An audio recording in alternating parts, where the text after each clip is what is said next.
ओम नमो भगवते वासुदेवाय नमः। संक्षिप्त महाभारत कथा आदि पर्व के अंतर्गत भाग 16। आज की कथा में देवयानी और शर्मिष्ठा का कलह एवं उसका परिणाम।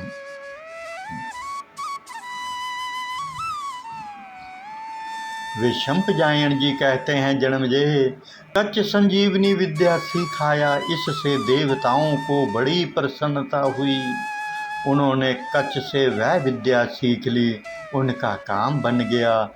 देवताओं ने एकत्र होकर इंद्र पर जोर डाला कि अब दैत्यों पर आक्रमण कर देना चाहिए। इंद्र ने आक्रमण किया। रास्ते में एक वन पड़ा, उस वन में बहुत सी स्त्रियां दिख पड़ी। वहां कुछ कन्याएं जल क्रीड़ा कर रही थी। इंद्र ने वायु बनकर किनारे पर रखे हुए वस्त्रों को आपस में मिला दिया। कन्याएं जब बाहर निकली तब असुरराज वृषपर्वा की पुत्री शर्मिष्ठा ने भूल से अपनी गुरुपुत्री देवयानी के वस्त्र पहन लिए। उसे मालूम नहीं था कि वस्त्र मिल गए हैं। कलह शुरू हुआ। देवयानी ने कहा, अरे एक तो तू असुर की लड़की, दूसरे मेरी चेली, फिर तूने मेरे कपड़े कैसे पहन लिए? तू आचार भ्रष्ट है, इसका फल बड़ा बुरा होगा। शर्मिष्ठा बोली, वाह रे वाह, तेरे बाप तो मेरे पिता के सोते बैठते भी नहीं छोड़ते, नीचे खड़े होकर भाट की तरह स्तुति करते हैं, और तेरा इतना घमंड। देवयानी क्रुद्ध हो गई। वह शर्मिष्ठा के वस्त्र खींचने लगी। इस पर दुर्बुद्धि शर्मिष्ठा ने उसे कुएं में धकेल दिया और उसे मरी जानकर बिना उधर देखे नगर में लौट गई। इसी समय राजा ययति शिकार खेलते खेलते घोड़े के थकने और प्यास लगने से विकल होकर पानी के लिए कुएं पर पहुँचे। कुएं में जल नहीं था। उन्होंने देखा कि उसमें एक सुंदरी कन्या है। राजा ययति ने पूछा, सुंदरी तुम कौन हो? तुम कुएं में कैसे गिरी हो? देवयानी ने कहा, मैं महर्षि शुक्राचार्य की पुत्री हूँ। जब देवता असुरों का संहार करते हैं तब वह संजीवनी विद्या द्वारा उन्हें जीवित कर दिया करते हैं। मैं इस विपत्ति में पड़ गई हूँ, यह बात उन्हें मालूम नहीं है। तुम मेरा दाहिना हाथ पकड़कर मुझे निकाल लो। मैं समझती हूँ कि तुम कुलीन, शांत, बलशाली और यशस्वी हो। मुझे कुएं से बाहर निकालना तुम्हारा उचित कर्तव्य है। यजति ने उसे ब्राह्मण की कन्या समझकर कुएं से बाहर निकाल दिया और अनुमति लेकर अपनी राजधानी को लौट गए। इधर देवयानी शोक से व्याकुल होकर नगर के पास आई और दासी से बोली, अरे दासी, मेरे पिता के पास जाकर जल्दी से कह दे कि मैं अब वृषपर्वा नगर में नहीं जा सकती। दासी ने जाकर शुक्राचार्य से शर्मिष्ठा के व्यवहार का वर्णन किया।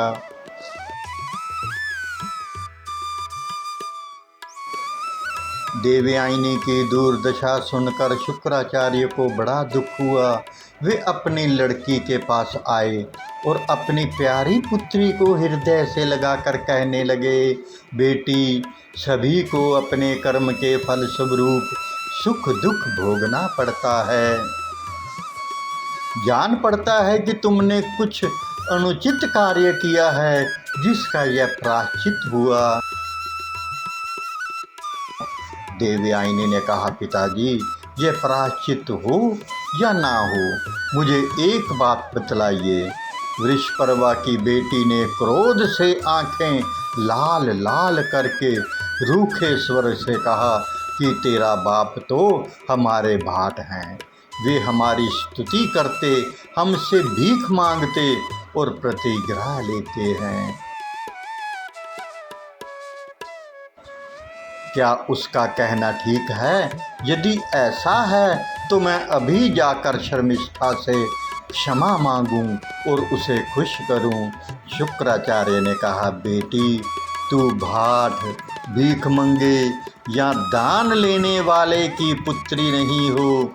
तू उस पवित्र ब्राह्मण की कन्या है जो कभी किसी की स्तुति नहीं करता और जिसकी स्तुति सभी लोग करते हैं। इस बात को वृषपर्वा इंद्र और राजा जयति जानते हैं। अचनित्य ब्राह्मण तब और निर्द्वंद ऐश्वर्य ही मेरा बल है। ब्रह्मा ने प्रसन्न होकर मुझे अधिकार दिया है। भूलोक और स्वर्ग में जो कुछ भी है मैं उस सब का स्वामी हूँ। मैं ही प्रजा के हित के लिए जल बरसाता हूँ और मैं ही औषधियों का पोषण करता हूँ। ये मैं बिल्कुल ठीक कहता हूँ। इसके बाद शुक्राचार्य ने देवयानी को समझाते हुए कहा, जो मनुष्य अपनी निंदा सह लेता है उसने सारे जगत पर विजय प्राप्त कर ली, ऐसा समझो। जो उभरे क्रोध को घोड़े के समान वश में कर लेता है वही सच्चा सारथी है, भागडोर पकड़ने वाला नहीं। जो क्रोध को क्षमा से दबा लेता है वही श्रेष्ठ पुरुष है। जो क्रोध को रोक लेता है, निंदा सह लेता है और दूसरों के सताने पर भी दुखी नहीं होता, वे सब पुरुषार्थों का भाजन होता है।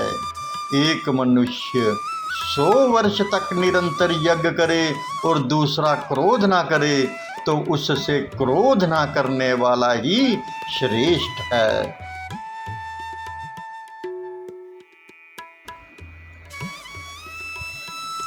मूर्ख बच्चे तो आपस में वैर विरोध करते ही हैं, समझदार को ऐसा नहीं करना चाहिए।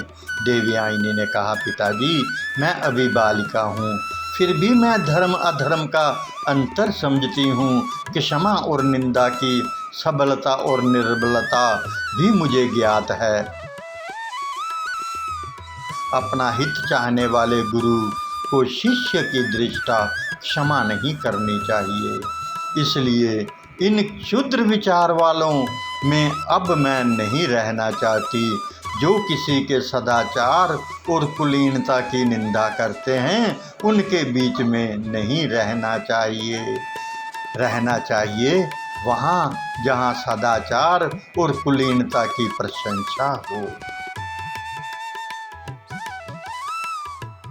देवयानी की बात सुनकर बिना कुछ सोचे विचारे शुक्राचार्य वृषपर्वा की सभा में गए और क्रोध पूर्वक बोले, राजन, जो अधर्म करते हैं उन्हें चाहे तत्काल उसका फल ना मिले, लेकिन धीरे धीरे वह उनकी जड़ें काट डालता है। एक तो तुम लोगों ने बृहस्पति के पुत्र सेवापरायण कच्छ की हत्या की और दूसरे मेरी पुत्री का भी वध की चेष्टा की। अब मैं तुम्हारे देश में नहीं रह सकता, मैं तुम्हें छोड़कर जाता हूँ। मालूम होता है तुम मुझे व्यर्थ बकवाद करने वाला समझते हो, इसी से अपने अपराध को ना रोककर उसकी उपेक्षा कर रहे हो। वृषपर्वा ने कहा, भगवान, मैंने तो कभी आपको झूठा या अधार्मिक नहीं माना। आप में सत्य और धर्म प्रतिष्ठ हैं। यदि आप हमें छोड़कर चले जाएंगे तो हम समुद्र में डूब मरेंगे। आपके अतिरिक्त हमारा कोई सहारा नहीं है। शुक्राचार्य ने कहा, देखो भाई, चाहे तुम समुद्र में डूब मरो अथवा अज्ञात देश में चले जाओ, मैं अपनी प्यारी पुत्री का तिरस्कार नहीं सह सकता। मेरे प्राण उसी में बसते हैं। तुम अपना भला चाहते हो तो उसे प्रसन्न करो। वृषपर्वा ने देवयानी के पास जाकर कहा, देवी, मैं तुम्हें मुँह मांगी वस्तु दूंगा, प्रसन्न हो जाओ। देवयानी ने कहा, शर्मिष्ठा 1000 दासियों के साथ मेरी सेवा करे, जहाँ मैं जाऊँ वहाँ मेरा अनुगमन करे। वृषपर्वा ने धात्री के द्वारा शर्मिष्ठा के पास संदेश भेज दिया। उसने शर्मिष्ठा से कहलाया, कल्याणी उठ, अपनी जाति का हित कर। शुक्राचार्य अपने शिष्यों को छोड़कर जाना चाहते हैं, तू चलकर देवयानी की इच्छा पूर्ण कर। शर्मिष्ठा ने कहा, मुझे स्वीकार है। आचार्य और देवयानी यहाँ से ना जाएं, मैं उनकी सब इच्छाएं पूरी करूँगी। शर्मिष्ठा दासी के रूप में देवयानी के पास उपस्थित हुई और प्रार्थना की, मैं यहाँ और तुम्हारी ससुराल में भी तुम्हारी सेवा करूँगी। देवयानी ने कहा, क्यों जी, मैं तो तुम्हारे पिता के भीख मंगे भाट और दान लेने वाले की लड़की हूँ और तुम बड़े बाप की बेटी हो, अब मेरी दासी बनकर कैसे रहोगी। शर्मिष्ठा ने कहा, जैसे बने वैसे विप्रग्रस्त जाति की रक्षा करनी चाहिए, यही सोचकर मैं तुम्हारी दासी हो गई हूँ। मैं विवाह होने के बाद भी तुम्हारे साथ चलकर सेवा करूँगी। तब देवयानी प्रसन्न हो गई और शुक्राचार्य के साथ अपने आश्रम पर लौट आई। ओम नमो भगवते वासुदेवाय नमः। एक विनम्र निवेदन कि संपूर्ण महाभारत की रोचक एवं ज्ञानवर्धक कथाओं का आनंद लेने के लिए हमारे YouTube चैनल कान्हा सेवा के साथ जुड़ें तथा कथाओं को शेयर कर अपने मित्रों संबंधियों को भी लाभान्वित करके पुण्य के भागीदार बने। हरे कृष्ण कृष्ण कृष्ण हरे हरे, हरे राम राम राम हरे हरे। जय श्री कृष्ण।